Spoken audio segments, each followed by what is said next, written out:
Okay. Wait, hold on.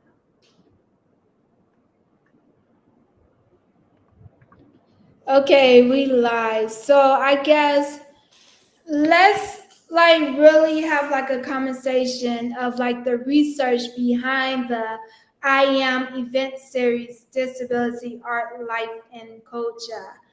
And maybe I can start off by stating my objectives in doing the I Am event series.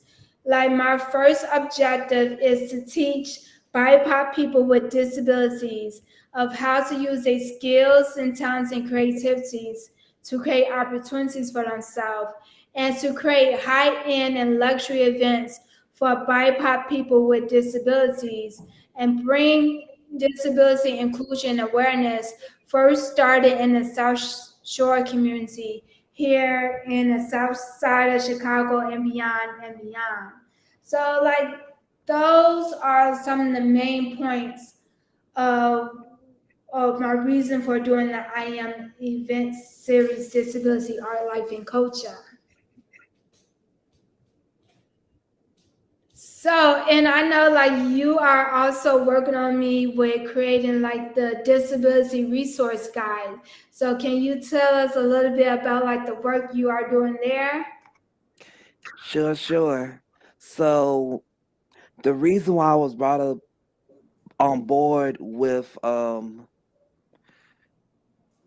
project is because I really want to create a disability resource guide where it's not only teaching people about disability, but I really want to dive into providing resources for Black disabled folks in historically Black neighborhoods or neighborhoods of color in general. And so normally when we get disability resources, it's usually about getting the diagnosis, getting transportation settled, or the accessible tools that you need to live independently or have a full life or whatnot.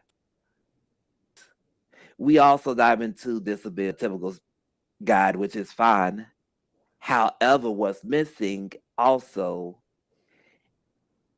is resources that is tailor made specifically for our communities.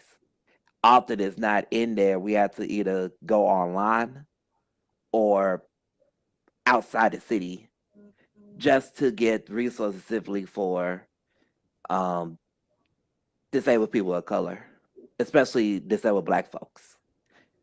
In our case, we are creating a guide that not only outlines the resources you may get for housing, entrepreneurship, and such, but also just to give Black folks a little bit of a history, if you may, on what disability is, not only from the physical standpoint, but also from a society standpoint as well, especially in Black and Brown communities, as well as getting into the fact that disabled Black folks have, it's not new.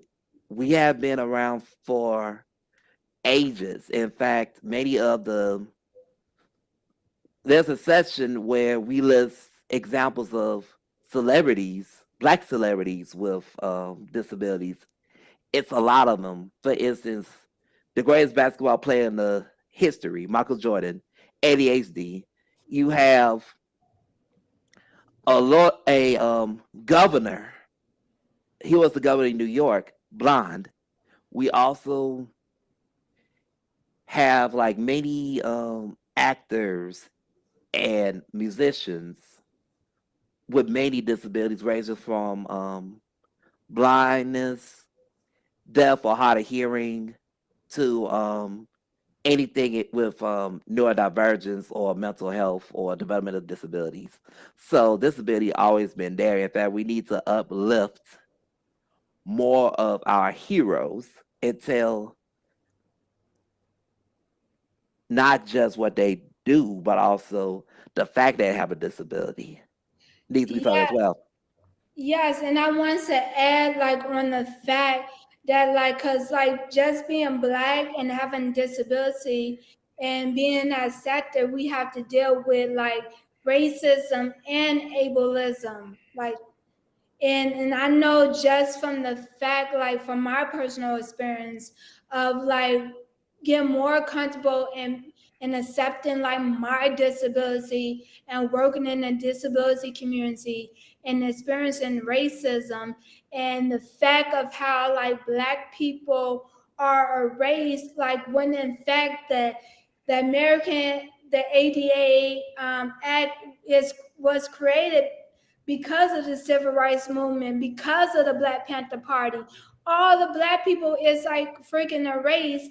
And then you have these white disability organizations saying that like disability is like the biggest minority group because anybody can become a part of it at any time.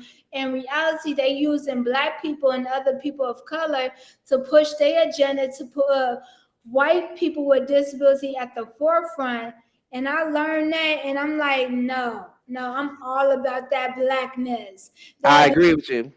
yeah, cause I'm black, y'all. I'm black, y'all. I'm blacker than Because you be y'all. like, y'all black, y'all. Yes, yes, and like, and this is like the thing. Like, I'm so thankful. Like, I work with you because, like, our whole mission is to make like being black and disabled the cool thing. Because it's not nothing to be ashamed of. It's just we just show up in society differently, and it's just the fact society isn't accessible. It is not at all. In fact, I wish I could have like um summarized even more what we doing as far as the guide. But you could say in a sense when you talk about the fact that there is the need to basically not only say blackness and disability exists, but blackness and disability thrives everywhere.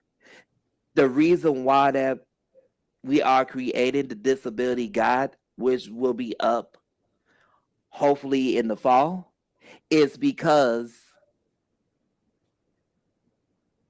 disability culture is not just mainstream. There's a whole bunch of different parts of disability culture, and Black disability culture must be shown. So we must show people who are doing great things in the Black disability community the resources that we have to not only make them feel empowered and healthy and Yeah. well, but also have a chance at entrepreneurship. I'm personally taking the page from Booker T. Washington, where in a Black disability community sense, our focus, yes, while we are still focusing on our civil rights as Black disabled folks, we are mainly focusing on empowering our community through either providing independent living resources, cultural resources, or even the opportunity to build their own businesses so we could generate money for ourselves and our culture. Yes, because the fact that like even though like I don't get SSI like because they be on some bull stuff, but just the fact that like two people that have disabilities that have SSI, they get married, they funds get cut in half. Or like when I was having a conversation with you and the other people at LYLP, and y'all was saying like how challenging it is for people on SSI to get life insurance and all of these challenges and hurdles.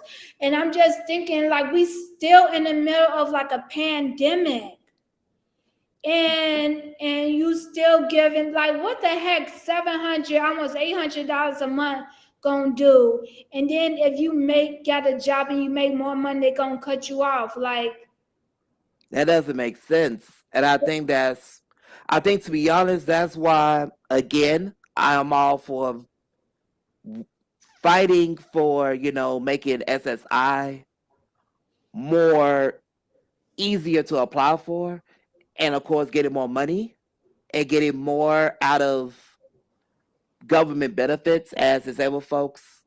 What really needs to happen in our communities is sustaining ourselves. Governments may change or whatever. They may give us more, they may give us less. We see it play out in the Trump administration, where the powers to be in that administration was basically trying to get rid of all that we fought for. Mm. However, if we go back to the Harlem Renaissance, even before then, or even the 1970s, where we place the emphasis on building our own Black businesses, then we could do the same for building our own businesses, our culture, our own identity from a cultural and financial standpoint as Black disabled people. Yes. Perhaps we could get the power that we want in our communities that could translate eventually to having the full civil rights. Yes, like because we only got like 3 more minutes left, and I want to touch on like two topics, and like kind of like piggyback off what you were saying of like taking ownership of telling our own narrative, because I remember back in 2019 or 2018, I had applied for SSI, and they rejected me because they told me according to their standards I'm not classified as disabled. Yes, that goes back to how SSI and SSDI works is this. And keep in mind that rules haven't really changed for like years and years and years. It's been for physical disability, and it goes off of also the ability to work physically, Mm. even if you need a jungle of accommodations, and there's some jobs you may not even work because of your disability and all the accommodations that it takes. But as long as you look fit, especially if you fit the description of a race that's supposed to work hard, like Black folks, then you're not getting jack. And I Mm. think it's unfair that we live in a system where even though some of us really can't work, we still get discounted because of our race and the stereotype that comes with being Black, and especially Black and disabled. So I think that's why when we are doing the guide, yes, again we're addressing here's how you could get SSI, but it's more about here's how you put money in your own pocket so that you don't have to rely on them as much or any other system that Yeah. is a fail us. And then I want to end on this statement, like, because we both fall under the category of being neurodivergent, and just the power of like creativity that like Black people with disability had. Because when we go back all the way from like the when our ancestors was enslaved, and the fact that like the ancestors that had physical disability, mental impairment, blind, they were still enslaved all the way to the 1960s after 1865. And the fact a lot of them, the only work they could get was in the freak shows, and how like the entertainment industry is so vital for people with disability, especially neurodivergence, because we got greats like Octavia Butler. She had dyslexia. Kanye, I don't care what nobody said, Kanye West is a freaking genius. He got bipolar disorder. Missy Ellis, she got Graves syndrome that fall under chronic illness. Mm-hmm. Will I Am got ADHD. What's the guy from the Roots that got autism? Questlove. Yeah, and just like how important it is while I'm building this out to create a more inclusive society where it is where we all can be free, and especially for the people who are neurodivergent and chronic illness, because people been sleeping on us. But I'm just saying, all this good dope ass art come from people who are neurodivergent. I'm just saying. It's been proven all over and over again that we've been killing in arts and literature and other endeavors since beginning of time. Yeah. So I guess that's the mic drop because look, 3 minutes over and I gotta go to the last session. So thank you, TJ. Stay dope. Neurodivergent power. Likewise, Yes. May the force be with you. always. Yes.